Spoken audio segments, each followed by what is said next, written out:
Hello everyone, welcome to Suha Academy. இந்த வீடியோவில் standard 8 சமச்சீர் மேக்ஸ் சாப்டர் 2ல இன்ட்ரோடக்ஷன் பார்ட் தான் பார்க்க போகிறோம். ஸோ இந்த வீடியோவில் ஃபுல்லாமே நம்ம சர்க்கிளோட பார்ட்ஸ் பற்றி தான் படிக்க போகிறோம். ஓகே, ஒரு சர்க்கிள் எப்படி வரைவோம்? ஃபஸ்ட்டு நம்ம ஒரு பாயிண்ட் வந்து கான்ஸ்டண்ட்டாக மிடில் வந்து பிளேஸ் பண்ணிட்டு அந்த பாயிண்ட்லேருந்து ஒரு டெஃபினட் லென்த், இங்கே எப்படி இருக்கும், ஒரு டெஃபினட் லென்த் இருக்கும். அந்த லென்த்தை வச்சு நம்ம இப்படி வரைஞ்சோம் அப்படின்னா நம்மளுக்கு ஒரு சர்க்கிள் கிடைக்கும். கரெக்டாக?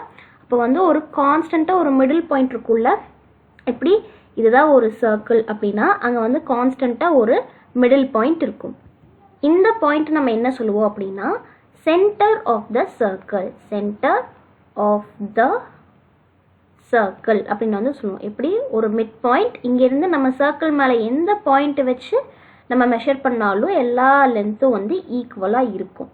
நெக்ஸ்ட் பார்க்கலாம். நெக்ஸ்ட் வந்து இது மாதிரி சர்க்கிளில் வந்து நான் ஒரு பாயிண்ட் வச்சுக்கிறேன், மேலே சர்க்கிளுக்கு மேலே ஒரு பாயிண்ட் வச்சுக்கிறேன். அந்த பாயிண்ட்டுக்கோ நம்மளோட சென்டர் ஆஃப் த சர்க்கிள்க்கோ நடுவில் ஒரு டிஸ்டன்ஸ் இருக்குல்ல, அதாவது இந்த லைனோட டிஸ்டன்ஸ் இருக்குல்ல, அதை நம்ம என்னன்னு சொல்கிறோம்? ரேடியஸ் அப்படின்னு வந்து சொல்கிறோம். என்னது? ரேடியஸ் அப்படின்னு வந்து சொல்கிறோம். ரேடியஸ் எப்போவுமே வந்து நம்ம ஸ்மால் ஆர்னால டிஃபைன் பண்ணுவோம். எந்த பாயிண்ட் வச்சாலும், நான் வந்து இங்கே ஒரு பாயிண்ட் வைக்கிறேன் அப்படின்னாலும் இந்த டிஸ்டன்ஸ்லேருந்து இந்த மிடில் பாயிண்ட் சென்டர் பாயிண்ட் வரைக்கும் நம்மளுக்கு என்ன டிஸ்டன்ஸ் இருக்கும்? ரேடியஸ் தான் வந்து இருக்கும். ரேடியஸ் அப்படிங்கிறது வந்து கான்ஸ்டன்ட். எந்த பாயிண்ட் வந்து நம்ம இந்த சர்க்கிள் மேலே வச்சுட்டாலும் அந்த பாயிண்ட்லேருந்து நம்மளோட சென்டர் ஆஃப் த சர்க்கிள்க்கு உள்ள டிஸ்டன்ஸ் எப்படி இருக்கும்? கான்ஸ்டண்ட்டாக இருக்கும். அந்த கான்ஸ்டன்ட் டிஸ்டன்ஸை நம்ம என்ன சொல்லுவோம்? ரேடியஸ் அப்படின்னு வந்து சொல்லுவோம். ஓகே, நெக்ஸ்ட் டயாமீட்டர்னா என்னென்னு பார்க்கலாம். இப்போ ரேடியஸ் இருக்குல்ல, ட்வைஸ் த ரேடியஸ் அப்படிங்கிறத வந்து நம்ம டயாமீட்டர் அப்படின்னு வந்து சொல்லுவோம். ஸோ என்ன பண்ணுறேன், ஏற்கனவே ஒரு பாயிண்ட் வச்சுருக்கேன்னா அந்த பாயிண்ட்டுக்கு ஸ்ட்ரெயிட் ஆப்போசிட், அதாவது ஸ்ட்ரெயிட் ஆப்போசிட்னா எதை வச்சு ஸ்ட்ரெயிட் ஆப்போசிட்னு சொல்ல முடியும்னா இந்த சென்டர் பாயிண்ட்டை பாஸ் பண்ணி அந்த பாயிண்ட் வந்து வரணும். நம்ம லைன் வரைஞ்சோன்னா, அதாவது மொத்தமாக இந்த ஒரு பாயிண்ட்டையும் இந்த ஒரு பாயிண்ட்டையும் நான் கனெக்ட் பண்ணுறேன். அது கனெக்ட் பண்ணும்போது அது வந்து சென்டர் பாயிண்ட்டோடு சேர்ந்து க்ராஸ் ஆகணும். ஸோ இந்த மாதிரி ஒரு லைன் இருக்குல்ல, அந்த டிஸ்டன்ஸ் நம்ம என்னன்னு சொல்லுவோம்னா டயாமீட்டர். ஓகே, டயாமீட்டர் அப்படின்னு வந்து சொல்லுவோம். காமனாக நம்ம வந்து ஸ்மால் டி வச்சு நம்ம ரெப்ரசன்ட் பண்ணுவோம். எப்போவுமே ஞாபகம் வச்சுக்கோங்க, diameter is equal to 2r, அதாவது ட்வைஸ் த ரேடியஸ். ஏன் 2rன்னு சொல்கிறோம்? இந்த பாயிண்ட்லேருந்து இந்த பாயிண்டோட டிஸ்டன்ஸ், இது வந்து நம்மளுக்கு ரேடியஸ் தானே. ஏதோ ஒரு பாயிண்ட் சர்க்கிள் மேலே இருக்குது, அந்த சர்க்கிள்லேருந்து மிடில் பாயிண்ட் வரைக்கும் நம்மளுக்கு என்னன்னு தெரியும்? அது வந்து ஒரு ரேடியஸ்ன்னு தெரியும். எகெயின் திரும்ப வந்து இது என்னது? Middle part. இந்த மிடில் பார்ட்லேருந்து இது வரைக்கும் centre of the circle to again a point on the circle, இது ரெண்டுத்துக்கும் உள்ள டிஸ்டன்ஸ் என்னது? r. ஸோ r + r வருமா? அப்போது diameter is equal to r + r. r + r என்னன்னு கிடைக்கும்? நம்மளுக்கு 2r அப்படின்னு வந்து கிடைக்கும். So diameter is always called as twice the radius. ஓகேங்களா? அடுத்து நம்ம என்ன பார்க்க போகிறோம்? செக்மெண்ட் அப்படின்னு என்ன பார்க்க போகிறோம். ஸோ இதுக்கு நான் வந்து 2 ரேண்டமான பாயிண்ட்ஸ் வந்து எடுத்துக்கிறேன். இங்கே ஒரு பாயிண்ட் எடுத்துக்கிறேன் சர்க்கிள் மேலே, ஸோ இன்னொரு பாயிண்ட் சர்க்கிள் மேலே எடுத்துக்கிறேன், அதை வந்து ஜாயின் பண்ணுறேன். ஸோ எனக்கு இப்போ 2 பார்ட்ஸ் ஆஃப் சர்க்கிள் கிடைக்குதா? இங்கே ஒரு பார்ட் வந்து கிடைக்குது, இங்கே ஒரு பார்ட் வந்து கிடைக்குது. கரெக்டுங்களா? ஸோ இந்த மாதிரி ஒரு சர்க்கிளில் லைன் வச்சு 2 பார்ட்டாக பிரிக்கிறோமா, அப்போது கிடைக்கிற ஒரு பார்ட்டை நம்ம என்னென்னு சொல்லுவோம்? இதை வந்து ஒரு செக்மெண்ட் அப்படின்னு வந்து சொல்லுவோம். அப்புறம் கிடைக்கிற இன்னொரு பார்ட் இருக்குள்ள, இது ஃபுல்லாக வந்து நம்ம இன்னொரு செக்மெண்ட் அப்படின்னு வந்து சொல்லுவோம். இது ஒரு செக்மெண்ட், இது வந்து இன்னொரு செக்மெண்ட். ஸோ இந்த ஒரு லைன் இருக்குல்ல, இந்த ஒரு லைன் தானே இந்த சர்க்கிளை வந்து 2 செக்மெண்ட்டாக பிரிச்சுது. ஸோ இந்த லைனை வந்து நம்ம என்னன்னு சொல்லுவோம்னா கார்டு அப்படின்னு வந்து சொல்லுவோம். புரிஞ்சா? இந்த ஸ்லைடில் வந்து நம்ம 2 விஷயம் படிச்சிருக்கோம். செக்மெண்ட்னா என்னென்னு படிச்சிருக்கோம், கார்டுனா என்னென்னு படிச்சிருக்கோம். ஒரு லைன் இருக்குது, அந்த லைன் வந்து அந்த சர்க்கிளை வந்து 2ஆக டிவைட் பண்ணுச்சு அப்படின்னா அந்த டிவைட் பண்ண பார்ட்ஸை நம்ம என்னென்னு சொல்லுவோம்? செக்மெண்ட் அப்படின்னு வந்து சொல்லுவோம். இதை வந்து ஃபஸ்ட்டு செக்மெண்ட் அப்படின்னு வந்து சொல்லலாம், செகண்ட் செக்மெண்ட் அப்படின்னு வந்து சொல்லலாம். அண்ட் அந்த லைனோட பேர் என்னன்னு சொல்லுவோம்? கார்டு அப்படின்னு வந்து சொல்லுவோம். ஸோ இப்படி மட்டும்தான் இருக்குமான்னு பார்த்தா இப்படி கூட இருக்கலாம். ஸோ இங்கே எவ்வளோ செக்மெண்ட் இருக்குது, இங்கே ஒரு செக்மெண்ட் இருக்குது, இங்கே ஒரு செக்மெண்ட் இருக்குது, இந்த லைன் பேர் கார்டு. ஸோ இந்த ஸ்லைடில் பாருங்கள், இதுவும் ஒரு கார்டு தான். கரெக்டாக? இதுவும் வந்து ஒரு கார்டு. இந்த லைன் என்ன பண்ணுது? நம்மளோட இந்த சர்க்கிளை வந்து 2 ஹாஃபாக, கரெக்டாக ஈக்குவல் ஹாஃப்ஸாக வந்து பிரிக்குதா? ஸோ இப்போ என்ன ஆகும், இந்த லைன் எப்படி இருக்கும் அப்படின்னா சென்டர் பாயிண்ட்டை பாஸ் பண்ணி தான் இந்த லைன் இருக்கும், இந்த கார்டு வந்து இருக்கும். கரெக்டாக? ஸோ இந்த கார்ட் தான் வந்து லாங்கஸ்ட் கார்ட் இந்த சர்க்கிள். ஸோ இதை நம்ம என்னென்னு சொல்லலாம், இப்படி சென்டர் பாயிண்ட்டை வழியாக வந்து ஒரு லைன் பாஸ் ஆகுது அப்படின்னா நம்ம அதை என்னென்னு சொல்லணும், அதை டயாமீட்டர் அப்படின்னு வந்து சொல்லணும்ல. ஸோ நம்ம என்னென்னு தெரிஞ்சுக்கணும், லாங்கஸ்ட் கார்ட் இந்த சர்க்கிள் இஸ் டயாமீட்டர். ஓகேவா? ஸோ நம்ம ஃபஸ்ட்டு என்னெல்லாம் பார்த்துருக்கோம், ஃபஸ்ட்டு சென்டர்னா என்னென்னு பார்த்தோம். சென்டர் ஆஃப் த சர்க்கிள்னா இதான் சென்டர் ஆஃப் த சர்க்கிள். ரேடியஸ்னா ஏதோ ஒரு பாயிண்ட் வச்சுருக்கோம் சர்க்கிளில் இருந்து அந்த லென்த்தை வந்து நம்ம என்னென்னு சொல்லுவோம், ரேடியஸ் அப்படின்னு வந்து சொல்லுவோம். டயாமீட்டர் அப்படின்னா ட்வைஸ் த ரேடியஸ், அப்படியே அந்த சென்டர் பாயிண்ட்டுக்கு ஆப்போசிட்டில். ஸோ இதை வந்து நம்ம என்னென்னு சொல்லுவோம், இங்கேருந்து இது வரைக்கும் வந்து நம்ம டயாமீட்டர் அப்படின்னு வந்து சொல்லுவோம். அடுத்து என்ன பார்த்தோம், செக்மெண்ட். ஏதாவது 2 பாயிண்ட் இருக்கு, அந்த 2 பாயிண்ட் நம்ம ஆட் பண்ணோம் அப்படின்னா மேலே ஒரு பார்ட் ஆஃப் சர்க்கிள் அண்ட் கீழே ஒரு பார்ட் ஆஃப் சர்க்கிள் கிடைக்கும். ஸோ அதை வந்து செக்மெண்ட் அப்படின்னு வந்து சொல்லிட்டோம்.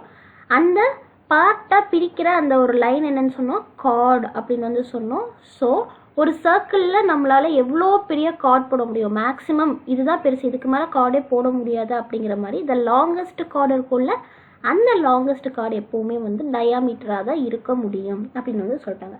ஸோ இவ்வளவும் நம்ம பார்த்துட்டோமா.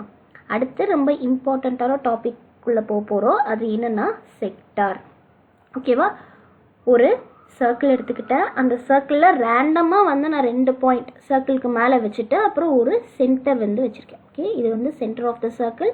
ரேண்டமாக 2 பாயிண்ட் வந்து சர்க்கிளில் வச்சுருக்கேன். ஸோ இந்த பாயிண்ட்டையும் சென்டரையும் நான் ஜாயின் பண்ணுறேன், இந்த பாயிண்ட்டையும் சென்டரையும் வந்து நான் ஜாயின் பண்ணுறேன். அப்போ எனக்கு இந்த மாதிரி ஒரு கிடைக்குமா? ஸோ இங்கே வந்து எனக்கு ஒரு ஆங்கிள் வந்து மேக் பண்ணலாமா, இப்படி. ஸோ பாருங்கள், இப்படி இந்த ஆங்கிள் மேக் பண்ணுற இந்த ஒரு பார்ட் இருக்குல்ல, இதை வந்து நான் ஒரு செக்டர் அப்படின்னு வந்து சொல்லலாம். ஏன் இதை வந்து ஒரு செக்டராக மேக் பண்ணக்கூடாதா அப்படின்னு வந்து கேட்டால் அதுவும் ஒரு செக்டர் தான், இதுவும் ஒரு செக்டர். இந்த பார்ட் ஆஃப் சர்க்கிள் அண்ட் இந்த பார்ட் ஆஃப் சர்க்கிளும் வந்து நம்மளுக்கு என்னது, ஒரு செக்டார் தான். ஸோ இந்த செக்டாரோட ஆங்கிள் என்னன்னு கேட்டால் நம்ம இந்த ஆங்கிளில் மெஷர் பண்ணி சொல்லணும். இந்த செக்டாரோட ஆங்கிள் கேட்டால் நம்ம இந்த ஆங்கிளை வந்து மெஷர் பண்ணி சொல்லணும். ஸோ எது கம்பேரிட்டிவ்லி எது வந்து குட்டியான செக்டாராக இருக்குது, இது தானே குட்டியான செக்டாராக இருக்குது. ஸோ இந்த குட்டி செக்டாரை வந்து நம்ம என்ன சொல்லுவோம்னா மைனர் செக்டார். அப்புறம் இந்த பெரிய கம்பேரிட்டிவ்லி பெருசாக இருக்கிறது, மைனர் செக்டாரை விட கம்பேரிட்டிவ்லி பெருசாக இருக்கிறது என்ன சொல்லுவோம், மேஜர் செக்டார் அப்படின்னு வந்து சொல்லுவோம். இது வரைக்கும் உங்களுக்கு புரிஞ்சா? ஸோ இவ்வளோ தான் வந்து கான்செப்ட். இதுக்கப்புறம் வந்து நம்ம ஃபார்முலாஸ்குள்ளே போயிடுவோம். என்னெல்லாம் பார்த்துருக்கோம், சென்டர்னா என்னென்னு பார்த்தோம். சென்டர்னா இதுதான் வந்து ஒரு சென்டர். அடுத்து ரேடியஸ்னா என்ன, சென்டருக்கும் ஏதாவது ஒரு பாயிண்ட் ஆன் த சர்க்கிள்க்கும் உள்ள டிஸ்டன்ஸ் வந்து ரேடியஸ். டயாமீட்டர்னா ஸ்ட்ரெயிட் ஆப்போசிட், ஒரு பெரிய லைன் வரைகிறோம், அந்த லைன்லேருந்து இருக்கிற டிஸ்டன்ஸை வந்து நம்ம என்னென்னு சொல்லுவோம், டயாமீட்டர் அப்படின்னு வந்து சொல்லுவோம். நெக்ஸ்ட்டு செக்மெண்ட் அப்படின்னா என்ன, சும்மா நம்ம ஒரு லைன் வரைகிறோம் ரேண்டமாக. ஸோ அந்த லைன், இந்த பார்ட்டை ஒரு செக்மெண்ட் அப்படின்னும் மீதி இருக்கிற பார்ட்டை இன்னொரு செக்மெண்ட் அப்படின்னு சொல்லுவோம். அந்த லைனை வந்து கார்டு அப்படின்னு வந்து சொல்லுவோம். லாங்கஸ்ட் கார்டு இஸ் டயாமீட்டர் அப்படின்னு வந்து சொல்லுவோம். அடுத்து வேறு என்ன பார்த்தோம், அடுத்து செக்டார் பார்த்தோம். 2 ரேண்டமான பாயிண்ட் வச்சுட்டு அந்த 2 ரேண்டமான பாயிண்ட்டையும் வந்து நம்ம சென்டர் கூட மேட்ச் பண்ணும்போது நம்மளுக்கு ஒரு செக்டார் கிடைக்கும். ஸோ 2 செக்டார் கிடைக்குமா, இது ஃபுல்லாக ஒரு செக்டார், இது ஃபுல்லாக ஒரு செக்டாரா. ஸோ குட்டியாக இருக்கிறத வந்து மைனர் செக்டார் அப்படின்னு சொல்லிட்டோம், பெருசாக இருக்கிறத வந்து மேஜர் செக்டார் அப்படின்னும் வந்து சொல்லுவோம். ஸோ இதுக்கப்புறம் வந்து நம்ம ஃபார்முலாஸ் போகலாம். First area of the circle. ஒரு சர்க்கிள் ஃபுல்லாக கொடுத்துருக்காங்க, அதோட ஏரியா என்னன்னு கேட்டால் நம்ம என்ன பண்ணணும், பை ஆர் ஸ்கொயர் அப்படின்னு வந்து போட்டு எழுதிடணும். இதில் வந்து பையோட வேல்யூ எப்படி இருக்கும், எய்தர் 22 டிவைடட் பை 7 யூஸ் பண்ணணும் ஆர் 3.14. இது ரெண்டில் எந்த வேல்யூனாலும் நம்ம யூஸ் பண்ணிக்கலாம். ஆர் அப்படிங்கிறது என்னது, ரேடியஸ். ஓகேவா? So 22 divided by 7 into radius வந்து நம்ம கொஷினில் கொடுத்துருந்தாங்கன்னா அதை போட்டு எழுதணும் அப்படின்னா நம்மளுக்கு வந்து ஏரியா வந்து கிடச்சிரும். Next perimeter. பெரிமீட்டரோட ஃபார்முலா என்னன்னு தெரியும் நம்மளுக்கு, 2πr. எகெயின் பைக்கு என்ன வேல்யூ போடுவோம், 22 டிவைடட் பை 7 அப்படின்னு வந்து போடுவோம். ஆருக்கு கொஷினில் அந்த சர்க்கிளோட ரேடியஸ் என்ன கொடுத்துருக்காங்களோ அதை வந்து நம்ம எழுதிக்கணும். கேஸ் பாருங்கள், இப்போது கொஷினில் வந்து ரேடியஸ் வந்து கொடுக்கல, டயாமீட்டர் தான் கொடுத்துருக்காங்க. Diameter is equal to 14 centimetre அப்படின்னு வந்து கொடுத்துட்டு அந்த சர்க்கிளோட பெரிமீட்டர் வந்து கண்டுபிடிக்க சொல்கிறாங்க அப்படின்னா நம்ம என்ன பண்ணுவோம், 2 × π × 14 அப்படின்னு வந்து போட்டால் இது தப்பு. ஏன்னா கொஷினில் கொடுத்துருக்கிறது டயாமீட்டர், ஆனால் நம்ம ஃபார்முலாவில் இருக்கிறது ரேடியஸ்.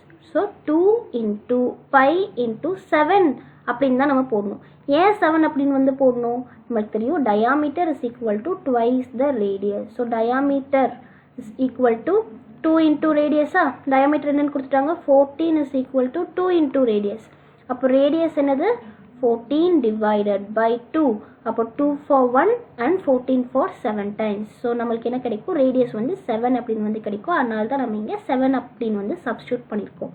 அடுத்து 2 × பையோட வேல்யூ என்னன்னு தெரியும் நம்மளுக்கு 22 டிவைடட் பை 7. நம்ம 3.14 கூட எழுதிக்கலாம். இன்டூ 7 அப்படின்னு வந்து போடுறோம். So 7 and 7 gets cancelled. அப்போ 22 × 2 எவ்வளோ வரும், 44. இது வந்து சென்டிமீட்டரில் கொடுத்துருக்காங்க. அப்போ நம்மளுக்கு ஆன்சர் எப்படி எழுதணும், சென்டிமீட்டரில் தான் எழுதணும். எப்போவுமே சர்க்கிளுக்கு நம்ம என்ன போட்டாலும் பக்கத்தில் வந்து அப்ராக்சிமேட்லி அப்படிங்கிற ஒரு வேர்டையும் ஆட் பண்ணிக்கணும். ஓகேவா? ஸோ டயாமீட்டர் வந்து 14 இருக்கும்போது இந்த சர்க்கிளோட பெரிமீட்டர் எப்படி இருக்கும், 44 சென்டிமீட்டர் அப்ராக்சிமேட்லி. அதே மாதிரி டயாமீட்டர் வந்து 14 சென்டிமீட்டராக இருக்கும்போது நம்மளுக்கு ஏரியா எவ்வளோன்னு கண்டுபிடிச்சிடலாமா? ஏரியா ஃபார்முலா என்னது, area is equal to pi r square. So பையோட வேல்யூ என்னது 22 டிவைடட் பை 7. ரேடியஸ் எவ்வளோ, டயாமீட்டர் வந்து 14 இருந்துச்சுன்னா ரேடியஸ் இஸ் ஈக்குவல் டு 14/2. அப்போ 7. அப்போ இன்டூ 7 × 7 கரெக்டாக ஆர் ஸ்கொயர். ஆர் ஸ்கொயருக்கு 7 ஸ்கொயர் வரும், 7 ஸ்கொயருக்கு 7 × 7 எழுதியிருக்கேன். ஸோ நம்ம கேன்சல் பண்ணோம் அப்படின்னா 7 for 1 7 for 1 இது ரெண்டும் வந்து கேன்சல் ஆகிடும். அப்போ நம்மளுக்கு வந்து 22 × 7 அப்படின்னு வந்து கிடைக்கும். ஸோ 22 × 7 எவ்வளோ, 7 2s are 14. Again 7 2s are 14 + 1 15 is equal to 154 centimetre square approximately. எப்படி நம்ம வந்து ஏரியாவுக்கு எப்போவுமே சென்டிமீட்டர் ஸ்கொயர் அப்படின்னு வந்து போடணும், பெரிமீட்டருக்கு சென்டிமீட்டர் மட்டும் போடணும். சர்க்கிள்னாலே என்ன பண்ணணும், ஏரியானாலும் சரி பெரிமீட்டர்னாலும் சரி அப்ராக்சிமேட்லி அப்படிங்கிற வேர்டை வந்து எப்போவுமே நம்ம ஆன்சரில் சேர்த்துக்கணும். ஓகே, அடுத்த ஃபார்முலா என்னதான், length of the arc. Length of the arc. First ஆர்க்னா என்ன அப்படின்னு வந்து பார்த்துட்டு வந்துடலாம். இப்போ இப்படி ஒரு சர்க்கிள் இருக்கா, இந்த சர்க்கிள்ல ஏதாவது ஒரு 2 பாயிண்ட், இந்த 2 பாயிண்டே வச்சுக்கலாம் சரியா. இந்த 2 பாயிண்ட்டுக்கு உள்ள ஒரு டிஸ்டன்ஸ் இருக்குல்ல, இந்த இப்படி நான் எல்லோ கலர் லைன் போடுறேன்ல, ஸோ இந்த லென்த் இருக்குல்ல, எல்லோ கலர் லைனோட லென்த்தை தான் நம்ம என்னன்னு சொல்லுவோம், ஆர்க் அப்படின்னு வந்து சொல்லுவோம். அதோட லென்த்தை வந்து ஆர்க் லென்த் அப்படின்னு வந்து சொல்லுவோம். எல்லோ கலர் லைனை என்னன்னு சொல்லுவோம், ஆர்க் அப்படின்னு வந்து சொல்லுவோம். அதோட லென்த்தை வந்து ஆர்க் லென்த் அப்படின்னு வந்து சொல்லுவோம். ஸோ இந்த மாதிரியே இந்த லைனை வந்து எப்போ கண்டுபிடிக்க சொன்னாலும் நம்மளுக்கு மேக்ஸிமம் வந்து இந்த தீட்டா வேல்யூ வந்து கொடுத்துருவாங்க. இந்த ஆங்கிள் வந்து எவ்வளோ அப்படின்னு வந்து கொடுத்துருவாங்க. ஸோ நம்ம அந்த ஆங்கிள் வச்சு நம்ம இந்த ஆர்க் லென்த்தை வந்து கண்டுபிடிக்கணும். ஓகேவா? ஸோ இந்த ஆர்க் லென்த் கண்டுபிடிக்கிறதுக்கான ஃபார்முலா என்னன்னா தீட்டா டிவைடட் பை 360 × 2πr. ஓகேவா? தீட்டா அப்படிங்கிறது அந்த செக்டாரோட ஆங்கிள். ஓகே, அப்புறம் 360 டிகிரி × 2πr அப்படின்னு வந்து கொடுத்துட்டாங்க. சரி, நம்ம எக்ஸாம்பிளுக்கு ஒரு சம் போட்டு பார்க்கலாம். ஸோ நம்ம கொஸ்டின் என்ன வச்சுக்கலாம், இந்த ஆர்க் லென்த் தான் வந்து நம்ம கண்டுபிடிக்கணும். அதாவது எல்லோ கலர் லைன் போட்டிருக்கோம்ல, அந்த ஆர்க் லென்த் தான் கண்டுபிடிக்கணும் அப்படின்னு வந்து வச்சுப்போம். Theta is equal to 180 degree அப்படின்னு வந்து வச்சுப்போம். ஓகேவா? ஸோ என்னது, theta is equal to 180 degree அப்படின்னு வந்து தெரிஞ்சிருச்சு நம்மளுக்கு. அப்புறம் ரேடியஸ் வந்து 7 சென்டிமீட்டர் அப்படின்னு வந்து வச்சுக்கலாம். ஓகேவா? Theta is equal to 180 degree, radius is equal to 7 centimetre அப்படின்னு வந்து கொடுத்துட்டாங்க. நம்ம ஆர்க் லென்த் வந்து எவ்வளோன்னு கண்டுபிடிக்கணும். ஸோ வேல்யூ சப்ஸ்டியூட் பண்ணலாமா? Theta is equal to 180 degree, அப்போ பை 360 டிகிரி × 2 பையோட வேல்யூ என்னன்னு தெரியும், 22 டிவைடட் பை 7 × ரேடியஸ் வந்து 7 அப்படின்னு வந்து பார்த்தோமா. ஸோ இப்போ வந்து நம்மளால கேன்சல் பண்ண டேர்ம்ஸ் எல்லாம் நம்ம கேன்சல் பண்ணிக்கலாம். 180 1 டைம்ஸ், 360 வந்து 2 டைம்ஸ். ஓகேங்களா? அப்போ 2 for 1 டைம் அண்ட் இந்த 2 வந்து கேன்சல் ஆயிரும். 7 and 7 கெட்ஸ் கேன்சல்ட். அப்போ நம்மளுக்கு என்ன ஆன்சர் கிடைக்கும், 22 மட்டும்தான் இருக்குது. ஸோ 22 அப்படிங்கிறது ஆன்சர் கிடைக்கும். 22 சென்டிமீட்டர் அப்ராக்சிமேட்லி அப்படின்னு வந்து சொல்லி போட்டோம். அப்போ இதுதான் வந்து ஆர்க் லென்த். எப்போ தீட்டா வந்து 180 டிகிரியாக இருக்கும் போதும் ரேடியஸ் வந்து 7 இருக்கும் போதும் அந்த ஆர்க் லென்த் எவ்வளோ, 22 சென்டிமீட்டர். இன்னொன்று எப்போவுமே ஞாபகம் வச்சுக்கோங்க, ஒரு சர்க்கிளோட ஆங்கிள் ஒரு சர்க்கிளோட ஃபுல் ஆங்கிள் எப்படி இருக்கும் அப்படின்னா வந்து 360 டிகிரியாக தான் எப்போவுமே இருக்கும். ஓகேவா?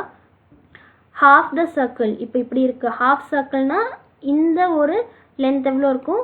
180 டிகிரி. இது quarter the circle அப்படின்னா அது வந்து 90 டிகிரியாக இருக்கும். ஓகேவா? அடுத்து ஏரியா ஆஃப் த செக்டார் அப்படிங்கிறதுக்கு நம்ம கண்டுபிடிக்கலாம். ஏரியா ஆஃப் த செக்டார், செக்டார்னா என்னன்னு தெரியும்ல, அதோட ஏரியா கண்டுபிடிக்கிறதுக்கு நம்ம என்ன ஃபார்முலா யூஸ் பண்ணணும்னா theta divided by 360 degree into pi r square. ஓகேவா? அப்போ தீட்டா நம்ம என்ன வச்சுப்போம்? தீட்டா இஸ் ஈக்குவல் டு 180 டிகிரின்னு வச்சுக்கலாம். ரேடியஸ் இஸ் ஈக்குவல் டு 7 சென்டிமீட்டர்னு வச்சுட்டா நம்மளுக்கு ஏரியா ஆஃப் த செக்டார் எவ்வளோ கிடைக்குதுன்னு பார்க்கலாம்.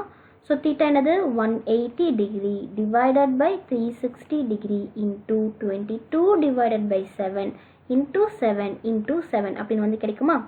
அப்போ நம்ம கேன்சல் பண்ணுற டேர்ம்ஸில் பண்ணிக்கலாம். 180 வந்து 1 டைம்ஸ், 360 வந்து 2 டைம்ஸ், அப்புறம் 7ம் வந்து கேன்சல் ஆயிரும். 2 for 1 time and 22 for 11 time. அப்போ நம்மளுக்கு என்ன கிடைக்கும்? 11 இன்டூ 7 அப்படிங்கிறது மட்டும் இருக்கும். ஸோ நம்மளோட ஏரியா என்ன கிடைக்கும்? 77 சென்டிமீட்டர் ஸ்கொயர் அப்ராக்சிமேட்லி அப்படின்னு வந்து நம்ம எழுதிப்போம். ஓகே, புரிஞ்சா? So area of the sector is equal to theta divided by 360 into pi r square. ஓகேவா? புரிஞ்சா? இப்போ நெக்ஸ்ட் ஃபார்முலாவுக்கு போகலாமா? நெக்ஸ்ட் ஃபார்முலா வந்து perimeter of the sector. Perimeter of the sector is equal to, சரி ஃபர்ஸ்ட் பெரிமீட்டர் ஆஃப் த செக்டார்னா என்னன்னு பார்க்கலாம். நம்மளே கண்டுபிடிக்கிறதுக்கு வந்து ட்ரை பண்ணலாம். இப்போ செக்டார்னா என்னன்னு தெரியும்? நம்மளுக்கு இந்த பார்ட் தான் வந்து என்னன்னு தெரியும்? ஒரு செக்டார் அப்படின்னு வந்து தெரியும். சரியா? இந்த பாயிண்ட்லேருந்து இந்த பாயிண்ட் வரைக்கும் மட்டும் நம்மளுக்கு என்னன்னு தெரியும்? இந்த டிஸ்டன்ஸு நம்மளுக்கு வந்து அது ஆர்க் லென்த் அப்படின்னு வந்து தெரியுமா? ஆர்க் லென்த் தானே? ஆர்க் லென்த் ப்ளஸ் இந்த ஒரு ரேடியஸ் ப்ளஸ் இந்த ஒரு ரேடியஸ் நம்மளுக்கு என்ன கிடைக்கும்? பெரிமீட்டர் கிடைக்குமா? அப்போது perimeter of the sector is equal to arc length plus radius plus radius. arc length வந்து L அப்படின்ட்டு வந்து சொல்லுவாங்க. ஓகேவா? இதை ஞாபகம் வச்சுக்கோங்க. arc length எப்போவுமே எப்படி டினோட் பண்ணுவாங்க? ஸ்மால் L வந்து டினோட் பண்ணுவாங்க. ஓகேவா? L plus R எப்படி சொல்லலாம்? 2R அப்படின்னு வந்து சொல்லலாமா? So perimeter of a sector is equal to L plus 2R. L plus 2R இப்போ வச்சுக்கலாம். இங்கே வந்து கிவன் வந்து தீட்டா 180 டிகிரி, லென்த் வந்து 7 சென்டிமீட்டர், எல் ஆர்க் லென்த் கொடுத்துட்டாங்க டைரெக்டாக 22 சென்டிமீட்டர் அப்படின்னு சொல்லிட்டு நம்மளை வந்து பெரிமீட்டர் ஆஃப் த செக்டார் வந்து கண்டுபிடிக்க சொல்கிறாங்க. So perimeter of the sector நம்ம எப்படி போடுவோம்? L plus 2R, அதாவது 22 plus 2 into 7 correct is equal to 22 plus 14 is equal to 36 centimeter approximately. Okay va? அடுத்து one perimeter of a semicircle. Perimeter of a semicircle. Okay va? இதோட formula என்னன்னா pi plus 2 into R. ஓகேவா? இந்த pi plus 2 into R எப்படி வந்துச்சுன்னு நான் வந்து உங்களுக்கு சொல்லித்தரேன். இப்போது நம்மக்கிட்ட ஒரு சர்க்கிள் இருக்குது. அந்த சர்க்கிளை வந்து நம்ம 2 செமி சர்க்கிளை பிரிக்கிறோம் அப்படின்னா இதோட ஆங்கிள் எப்படி இருக்கும்? 180 டிகிரியாக இருக்குமா? இதோட ஆங்கிள் எப்படி இருக்கும்? 180 டிகிரியாக இருக்கும். கரெக்டாக? அதாவது 180 டிகிரி ப்ளஸ் 180 டிகிரி நம்மளுக்கு வந்து 360 டிகிரி கிடைக்கும். ஆனால் செமி சர்க்கிள் இந்த ஒரு பார்ட் ஆஃப் சர்க்கிள் மட்டும் பார்க்கணும் அப்படின்னா அதோட ஆங்கிள் வந்து 180 டிகிரி. ஸோ நம்மளுக்கு என்ன தெரியும்? Perimeter of a sector is equal to L plus 2R அப்படின்னு வந்து தெரியுமா? ஸோ செமி சர்க்கிளாக இருந்தாலுமே அது வந்து ஒரு செக்டார் தானே நம்மளுக்கு. ஸோ எல் அப்படிங்கிறதுக்கு வந்து நம்ம சப்ஸ்டியூட் பண்ணும்போது எல்லை நம்ம எங்கேருந்து எடுத்துகிட்டு வருவோம்? இதுதான் நம்மளோட எல். கரெக்டாக? Length of the arc. அப்போ தீட்டா பிளேஸில் நம்ம என்ன போடுவோம்? 180 டிகிரி அப்படின்னு வந்து போடுவோமா? ஏன்னா அது செமி சர்க்கிள். செமி சர்க்கிள்னாலே நம்மளுக்கு ஆங்கிள் என்னன்னு தெரியும்? 180 டிகிரி அப்படின்னு வந்து தெரியுமா? அப்போ ரெண்டுத்தையும் கேன்சல் ஆகி நம்மளுக்கு என்ன ஆகும்? 2 அப்படின்னு வந்து கிடைக்கும்.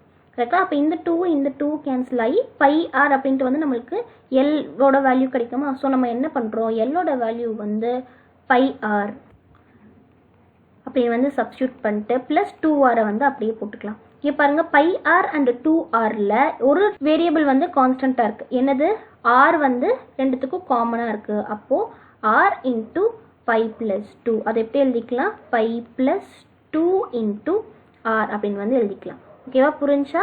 ஒரு சர்க்கிள் இருக்குது, ஒரு சர்க்கிளோட ஹோல் டிகிரி நம்ம என்னென்னு சொல்கிறோம்? 360 டிகிரி அப்படின்னு வந்து சொல்கிறோம். ஒரு செமி சர்க்கிளோட டிகிரின்னு எவ்வளோன்னு கேட்டோம் அப்படின்னா செமி சர்க்கிளில் 2 ஹாஃப்ஸ். அப்போ டிவைடட் பை 2 பண்ணுவோம். அப்போ 360 டிவைடட் பை 2 நம்மளுக்கு என்ன கிடைக்குது? 180 அப்படின்னு வந்து கிடைக்கும். செமி சர்க்கிள் அப்படிங்கிறதும் என்னதான், நம்மளுக்கு அதுவும் வந்து ஒரு செக்டார் தான். ஸோ நம்ம வந்து செமி சர்க்கிள் அப்படின்னு வந்து கன்சிடர் பண்ணாமல் செக்டாரில் போட்டோம்னா L + 2R அப்படிங்கிற இடத்துல எல்லுக்கு நம்ம தீட்டாவை சப்ஸ்டியூட் பண்ணுவோமா? தீட்டா என்ன வரும்? 180 டிகிரி அப்படின்னு வந்து தெரியும். ஏன்னா அது வந்து ஒரு semi circle. 180 degree divided by 360 degree into 2πr அப்படின்னு வந்து கிடைக்கும். ஸோ 180 டிகிரியும் 360 டிகிரியும் கேன்சல் ஆகும்போது 1/2 கிடைக்கும். ஸோ 2வையும் நம்ம கேன்சல் பண்ணிக்கிறோம். ஸோ πr அப்படின்னு வந்து இருக்குது. ஸோ அந்த πr மட்டும் நான் வந்து என்ன எழுதிக்கிறேன்? எல்ல வந்து சப்ஸ்டியூட் பண்ணிக்கிறேன். ஏன்னா length of the arc. πr substitute பண்ணிட்டு ப்ளஸ் 2r. அப்போது நான் என்ன பண்ணுறேன்? ஆரை வந்து காமனாக வெளியே எடுத்துட்டேன் அப்படின்னா r இன்ட்டு பை ப்ளஸ் 2 அப்படின்னு வந்து இருக்குது. இதை நான் வந்து பிளேஸ் எக்ஸ்சேஞ்ச் பண்ணுறப்போ எனக்கு என்ன கிடைக்குது? பை ப்ளஸ் 2 இன்ட்டு ஆர் அப்படின்னு வந்து கிடைக்குது. ஓகேவா? புரிஞ்சா? நெக்ஸ்ட்டு ஃபார்முலா போகலாம். நெக்ஸ்ட்டு வந்து perimeter of the equal sector. Perimeter of the equal sector and area of the equal sector.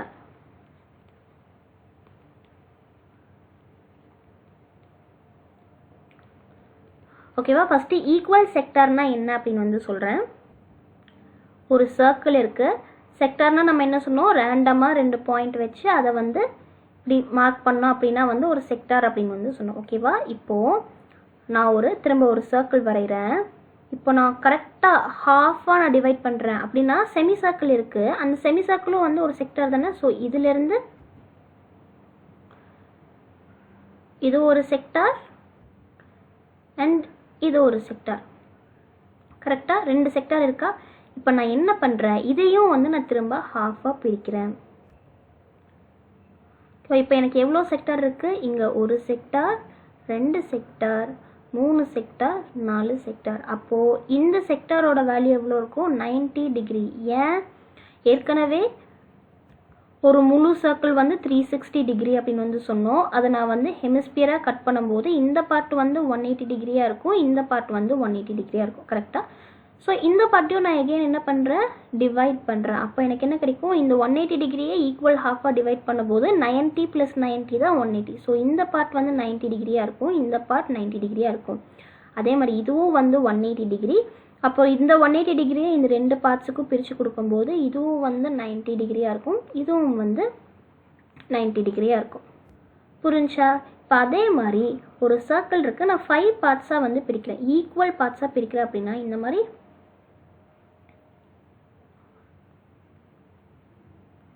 6 parts வந்து பிரிஞ்சிருச்சு. சரி பரவாயில்ல. ஸோ 6 பார்ட்ஸ் பிரிஞ்சாலும் அப்போ இது எல்லாத்துக்குமே என்ன இருக்கும்? ஈக்குவலாக தான் ஆங்கிள் வந்து இருக்கும். அந்த ஆங்கிள் எப்படி கண்டுபிடிப்போம்? 360 டிகிரி டிவைடட் பை 6. இப்போ நம்மளுக்கு என்ன தெரியும்? 60. அப்போ ஒரு பார்ட் வந்து 60, இதுவும் வந்து 60 டிகிரி, இந்த டிகிரியும் வந்து 60, இதுவும் வந்து 60, இதுவும் வந்து 60, இதுவும் வந்து 60. கரெக்டாக? இந்த மாதிரி n நம்பர் ஆஃப் இதில் வந்து 6 செக்டார்ஸ் இருக்குது. 1 2 3 4 5 6 செக்டார்ஸ் இருக்குது. இங்கே எவ்வளோ இருக்குது? 1 2 3 and 4. இதில் வந்து 4 செக்டார்ஸ் இருக்குது. இந்த மாதிரி ஒரு செக்டாரோட ஈக்குவல் செக்டார் அப்போ ஒரு செக்டாரோட பெரிமீட்டர் இல்லை ஒரு செக்டாரோட ஏரியா கேட்டாங்க அப்படின்னா நம்ம எந்த ஃபார்முலா யூஸ் பண்ணோம் அப்படிங்கிறத வந்து பார்ப்போம். So perimeter of equal sector அப்படின்னா 1 டிவைடட் பை n, அதாவது எத்தனை ஈக்குவல் செக்டார் இருக்குது அப்படிங்கிறத கீழே போடணும். 1 டிவைடட் பை n அப்படிங்கிறது எத்தனை ஈக்குவல் செக்டார் இருக்குது இன்ட்டு 2πr. ஓகேவா? Area of the equal sector அப்படின்னா 1 டிவைடட் பை n. n அப்படிங்கிறது என்னது? எகெயின் எத்தனை நம்பர் ஆஃப் ஈக்குவல் செக்டார் இருக்குது இன்ட்டு πr². ஓகேவா? புரிஞ்சா? மொத்தம் இந்த 8 ஃபார்முலாஸ் தான் இருக்குது. இந்த 8 ஃபார்முலாஸ் ஃபுல்லாக உங்களுக்கு ஃபிங்கர் டிப்பில் தெரிஞ்சுது அப்படின்னா இதுக்கு அடுத்து வர எல்லா சர்க்கிள் சம்ஸையும் வந்து நம்ம போட்டுடலாம். ஓகேவா? திரும்ப ஒரு டைம் சொல்கிறேன். Area of the circle is equal to πr². Perimeter of the circle is equal to 2πr. length of the arc is equal to theta divided by 360 degree into 2πr. area of the sector is equal to theta divided by 360 degree into pi r square. Perimeter of the sector is equal to L. L na என்னது length of the arc தான் வந்து நம்மளுக்கு L. ஓகேவா? L plus 2r. Perimeter of the semicircle is equal to pi plus 2 into r. அடுத்து perimeter of the equal sector is equal to 1 divided by n into 2 pi r. n அப்படிங்கிறது எத்தனை number of equal sectors இருக்கு அப்படிங்கிறது சொல்லுவாங்க. Next, area of the equal sector is equal to 1 divided by n into pi r square. So, இதை base பண்ணி இருக்கிற formulas, அதாவது exercise sums and example sums வந்து நம்ம next வீடியோவில் பார்க்கலாம். Bye bye, happy learning.